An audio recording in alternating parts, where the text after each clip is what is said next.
आपको सबको नमस्कार। अभी कुछ दिन पहले हमने एक कैंपेन चालू किया था, एक movement, make India number one. 130 crore लोगों का सपना है कि भारत दुनिया का नंबर वन देश बने।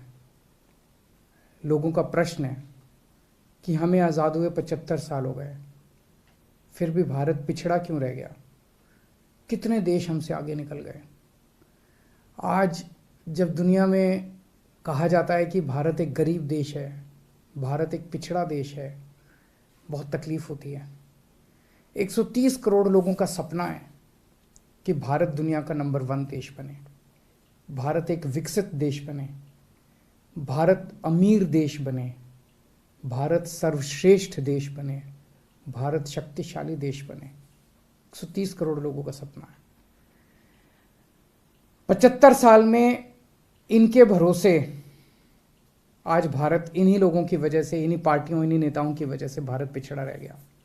और अगर इनके भरोसे छोड़ दिया तो अगले 75 साल और भारत पिछड़ा ही रह जाएगा। अब 130 करोड़ लोगों को साथ आना पड़ेगा, 130 करोड़ लोगों का अलायंस करना पड़ेगा, 130 करोड़ लोगों को एक टीम की तरह, एक परिवार की तरह हम सब लोगों को मिलकर मेहनत करनी पड़ेगी। और अगर 130 करोड़ लोग मिल जाएं तो भारत को दुनिया का नंबर वन देश बनाने से कोई नहीं रोक सकता। यही हासिल करने के लिए मैंने ऐलान किया था कि मैं पूरे देश की यात्रा करूंगा।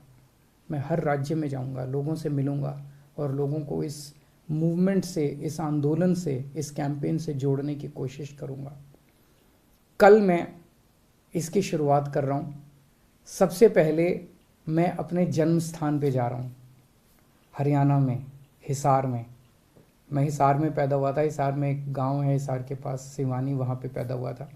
हिसार से मैं अपनी इस शुभ यात्रा का, पवित्र यात्रा की शुरुआत कर रहा हूँ और वहाँ से एक एक करके सभी राज्यों में जाएंगे, लोगों को जोड़ेंगे।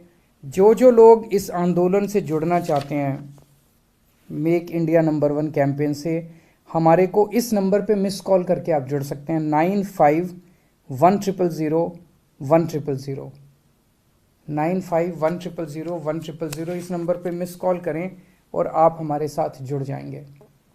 मैंने अक्सर कई बार बोला है कि भारत को दुनिया का नंबर वन देश बनाने के लिए बहुत सारे काम करने हैं, लेकिन एक चीज कहते हैं ना, necessary but not sufficient condition. Necessary condition ये है कि जब तक हमारे देश के हर बच्चे को अच्छी से अच्छी शिक्षा नहीं मिलेगी, शानदार शिक्षा नहीं मिलेगी, फर्स्ट क्लास शिक्षा नहीं मिलेगी, जैसे अमीरों के बच्चों को प्राइवेट स्कूलों में जैसी शिक्षा मिलती है वैसी शिक्षा इस देश के हर बच्चे को, चाहे वो मिडिल क्लास का हो चाहे वो गरीब हो, उसे अच्छी से अच्छी शिक्षा नहीं मिलेगी और फ्री में शिक्षा नहीं मिलेगी, तब तक देश आगे नहीं बढ़ सकता। 1947 में हमारा देश आज़ाद हुआ। उसके बाद से हमने कई इलाकों में, क्षेत्रों में तरक्की तो की है, लेकिन एक जो सबसे बड़ी गलती रह गई देश आज़ाद होने के टाइम पे, जैसे ही देश आज़ाद हुआ था, हमें सबसे पहला काम ये करना था, गांव गांव के अंदर शानदार सरकारी स्कूल बनाने चाहिए थे। कोने कोने के अंदर शानदार सरकारी स्कूल बनाने चाहिए थे। अगर हम उस टाइम ये काम कर जाते, आज भारत के लोग जो हैं वो शिक्षित होते, और एक शिक्षित अगर पूरा देश होता, सारे बच्चों को अच्छी शिक्षा मिली होती, हमारा देश गरीब देश नहीं होता। 75 साल खराब हो गए। कल प्रधानमंत्री जी ने एक ऐलान किया कि 14,500 सरकारी स्कूलों को देश भर में अच्छा बनाया जाएगा, मॉडर्न बनाया जाएगा। बहुत अच्छी बात है, लेकिन 14,500 स्कूलों से क्या होगा? देश में 10.5 लाख सरकारी स्कूल हैं, 10.5 लाख। अगर 14,500 स्कूल एक साल में अगर करेंगे तो 100 साल लग जाएंगे 10 लाख स्कूलों को, 70-80 साल लग जाएंगे 10 लाख सरकारी स्कूलों को ठीक करने में। इतना टाइम तो नहीं है। 75 साल खराब हो गए। अब हमें, मेरी अपील है प्रधानमंत्री जी से, मेरी अपील है केंद्र सरकार से कि सभी राज्य सरकारों के साथ मिलके प्लान बनाया जाए, 10.5 लाख के 10.5 लाख स्कूलों को एक साथ मॉडर्न और बेस्ट क्वालिटी का बनाया जाए।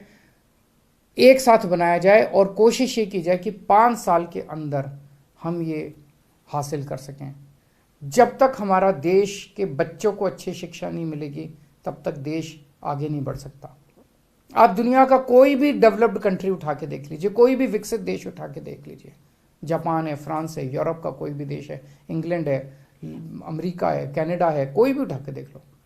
एक देश बता दो जिसने जो डेवलप्ड हो गया हो, जो आगे बढ़ गया हो, जो अमीर बढ़ गया हो और उन्होंने अपने बच्चों को अच्छी शिक्षा का इंतजाम ना कराओ। बिना अपने बच्चों को अच्छी शिक्षा दिए हम आगे नहीं बढ़ सकते। तो 14,500 स्कूल तो एक तरह से समुद्र में बूंद की तरह के हैं। 10.5 लाख सरकारी स्कूल है, इनको सबको एक साथ 5 साल के अंदर ठीक करना है। नमस्कार।